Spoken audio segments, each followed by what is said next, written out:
こんにちは。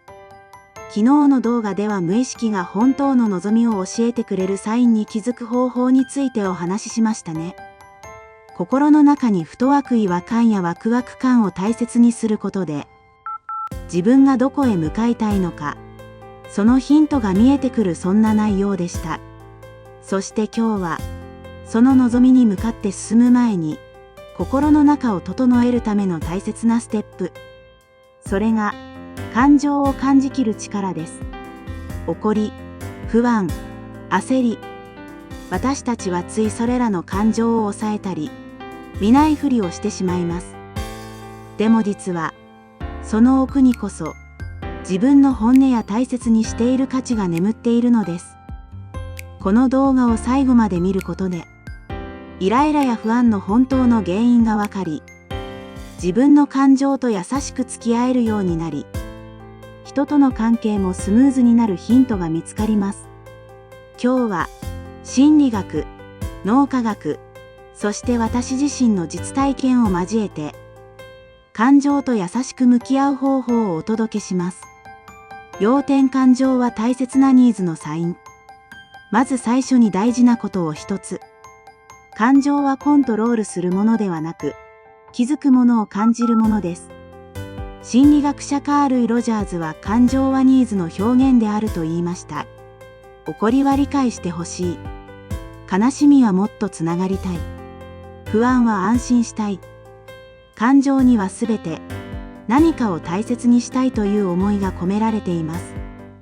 脳の仕組みでは、扁桃体が感情を検知し、前頭前野が行動を選択する役割を担っています。でも感情を無視し続けると、脳は危険と判断して防衛モードに入り、正しい判断や行動ができなくなってしまうのです。だからこそ、感情を感じきることは、人生を前に進めるエネルギーになります。実体験：怒りの奥にあった愛情と願い。以前、仕事がとても忙しかった時期、私は朝の時間にイライラして子供に強く当たってしまうことが続いていました。なんで準備ができていないの？早くして。と、思わず大きな声で怒ってしまう。そんな自分に、後から自己嫌悪になることも。でも、感情について学び、自分を俯瞰してみるようになってから、私はなぜこんなに怒ってしまったんだろう。と立ち止まって考えてみたんです。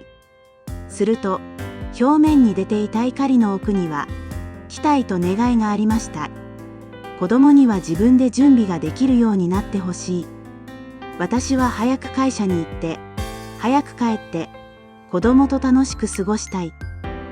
そう、私は子供を大切に思う気持ちがあったからこそ、うまくいかない現実にイライラしてしまっていたんです。そこから私は、素直に自分の気持ちを伝えることにチャレンジしました。ママは朝、会社に行くのが早いから、早くお迎えできるように8時までに家を出たいの。手伝ってくれると、ママすごく嬉しいなと。すると、子供はじゃあ、前の日に準備しておこうかと言ってくれました。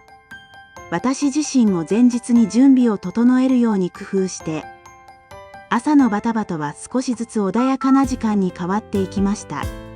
その経験から私は学びました。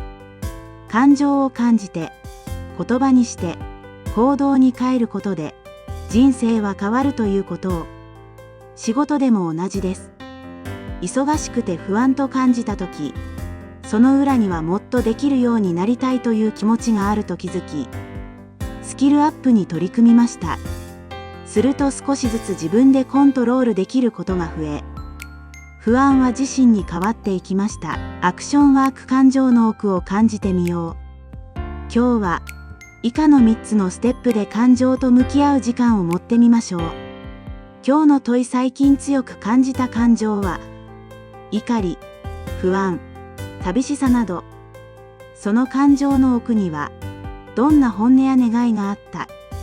その本音に対して、自分はどんな風に答えてあげたい？ノートに書くことで、思考と感情が整理されていきます。自分の中の本音に気づけたとき、人生はまた一歩進み出します。まとめ、次回予告。感情は、あなたが本当に大切にしているものを教えてくれるサイン。そのサインを無視せず、優しく受け取ってあげることで、心は整い、行動も変わっていきます。次回は、感情が行動を決めている無意識の選択の仕組みをテーマにお届けします。どうして私たちはついやってしまう行動を繰り返すのか。その裏側にある感情パターンを紐解き、行動を自分で選べるようになるためのヒントをお話しします。この動画が少しでも響いたら、いいね、チャンネル登録、コメントで応援お願いします。あなたならできる。私ならできる。一緒になりたい未来へ進んでいきましょう。